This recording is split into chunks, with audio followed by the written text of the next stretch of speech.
Collingswood is so proud of my next guest because he's a Panther through and through, but he's also a national championship basketball coach from the University of Maryland. Let's go to the hotline and welcome into the locker room, Gary Williams. Gary, welcome into the locker room. Thanks. Appreciate being on.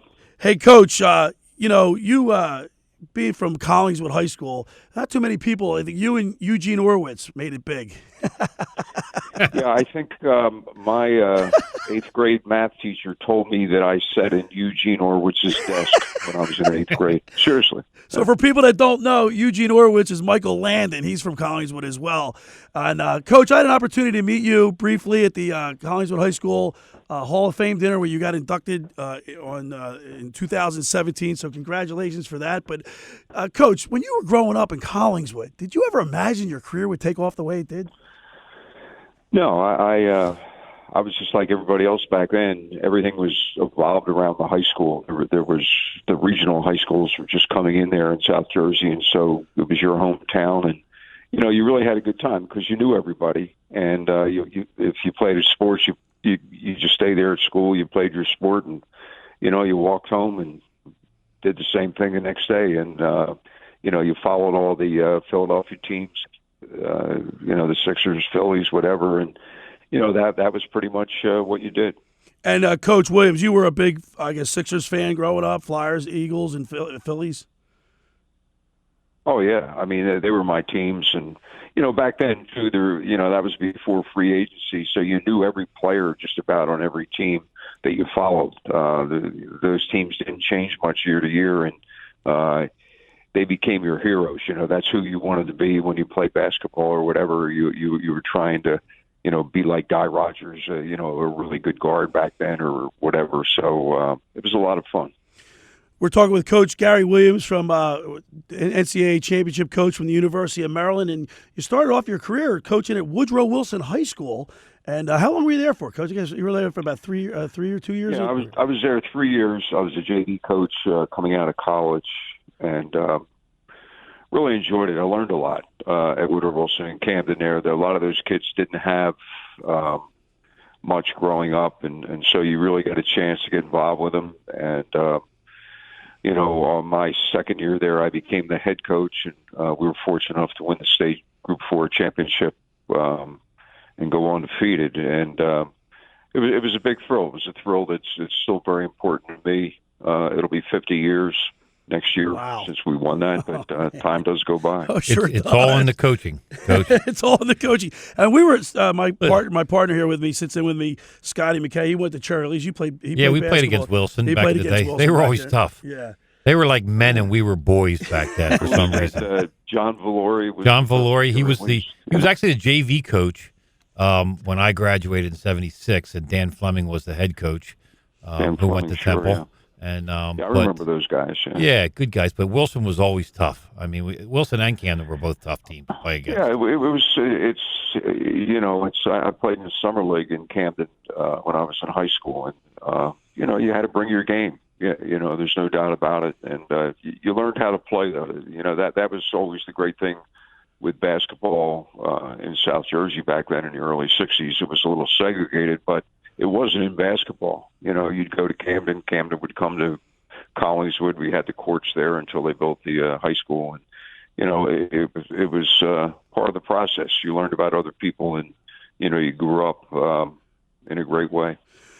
Coach, and then I don't know if you're aware of it, they tore down our legendary stadium in Collingswood. I saw that. Somebody sent me an email on that. That hurt a little bit. That really smarts. I mean, I live in Collingswood to this day, and I'll tell you, man, I was really upset about that. That's my father played for Skeets Irvine, and my uncle, and then of course my brother Bobby and I. We graduated the class of '80. We won the Colonial Conference and lost the Group 3 championship to Deptford in '78. So a lot of history torn down, and that kind of hurt.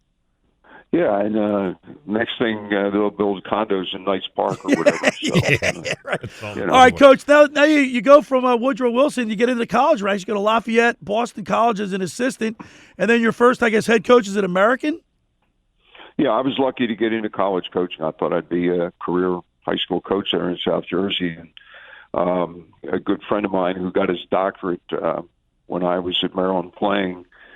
a guy named Tom Davis, who became the head coach at Lafayette, hired me as his assistant. Of course, I had to coach the men's soccer team because they didn't have money in the budget for a full-time assistant basketball coach. But you do stuff like that to get started. I mean, I would have never, if I turned that down, I doubt if I would have ever gotten into college coaching. So I got my break, and that's what got me going. And you really took advantage of it, Coach. This is a great time of year. Of course, the tournament is going is strong, going full blazes ahead. Some great basketball. Purdue upset Tennessee the other night. We see Duke being extremely lucky. I don't know how they won the couple games that they've done, but this is tell us a little bit. Give us a little recollection of what it feels like to be in this tournament. Yeah, it's a big thrill just to make the tournament, because that's nowadays, especially, that's where everything's going to the NCAA tournament. That's when the average fan really gets involved, and everybody has their brackets and that type of thing. So you want to be part of it, especially if you're in one of the power conferences. You kind of feel left out if you're not in at the end of the year, and your fans, your alumni, don't like you not playing in the tournament. So that's all a part of it. And you walk out in the court, it's one and done. It's not best out of seven like the NBA. You have to play well. If you don't play well, you go home, because all those teams are pretty good. Once you get past the first round and get to 32, any team on could possibly beat the other team just because they were good enough to get to the 32. So you have to be good, and you have to be lucky. Right. Yeah, I think if you look at Duke, both those games, the last two games for them, they've been out of Duke's hands. In other words, that the ball didn't go in. It's as simple as that, and there's nothing you can do about it. If you're Duke, you're sitting there watching just like everybody else.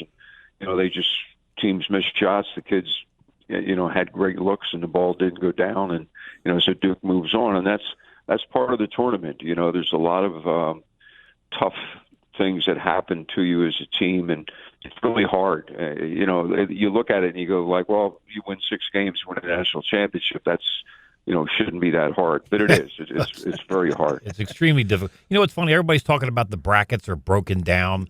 No one's got any winners at this all the point. brackets are done. But when you look at it, Duke and Michigan State are 1-2. Gonzaga and Texas Tech are 1-3. Virginia and Purdue are 1-3, and really the only surprise might be at this point is Auburn is number 5, but playing Kentucky number 2. It's not like there's crazy weird teams making it to the the Elite Eight. They're good teams. You see an upset early, and everybody thinks it's over. It's that type of year, but this is a strong year for the really good teams. And a team like Auburn was probably they won the Southeastern Conference playoffs, and their league playoffs, and you that means you beat Kentucky, Tennessee, whatever, getting there. So it's no surprise that Auburn could beat North Carolina, because they play very similar styles. And when Auburn gets it going, if they shoot it well, they can play with anybody, and they proved it. Well, Gary, you had a long career, obviously, in starting in high school, getting into college, and you coached in a couple different colleges. But any thoughts of ever going to the pro? One time I did. I probably could have gone in as the top assistant on a certain team, but I'm not sure I would have been a good pro coach. I really enjoyed the college, just like I enjoyed the high school. I think you get a chance to really work with players a lot more at the college level. The attraction of the NBA is it's pure basketball. It's all you do. You practice, you look at tape.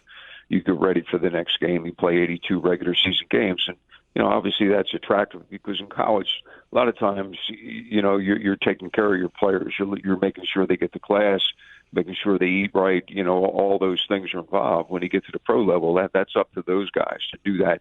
They hire nutritionists. They hire strength coaches. That they work with all year, and so that's kind of out of your hands as a pro coach, but as a college coach, you're really involved in players' lives. I always enjoyed that, and watching a guy go from 18 years old to 22 and seeing how he develops. Well, the development is the big key at those levels, because they're still kids. Yeah, right. They're still babies. Nowadays, they're only in college for 1 or 2 years before the good kids are going on the paychecks aren't that attractive in the NBA, are they? It's tough to turn that down if you're a player. Yeah. The funny thing is now you as a college coach, you can have a guy that's 22 years old and a pro guy that's 19 years old, if he's one of those one-and-done guys. And if the 22-year-old playing for you does something wrong, as a college coach, you're responsible. But if the 19-year-old as a pro does something wrong, that's on him. It's not on the pro coach. And, that's one of the biggest differences. And you feel that type of pressure as a college coach once in a while. Now, Coach William, you're a basketball analyst for the Big Ten Network.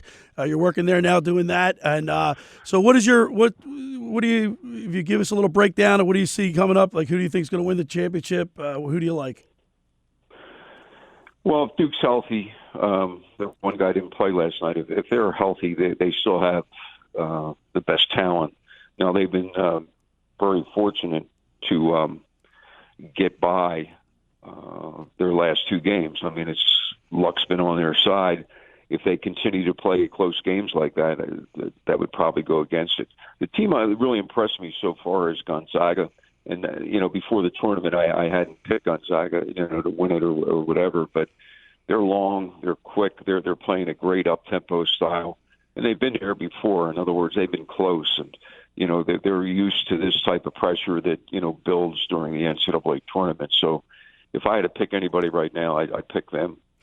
Coach Williams, I want to thank you so much. I feel like I know you because you're from Collinsville. I only met you once, but I really appreciate you taking time out to call into the show, and I really look forward to another time with you.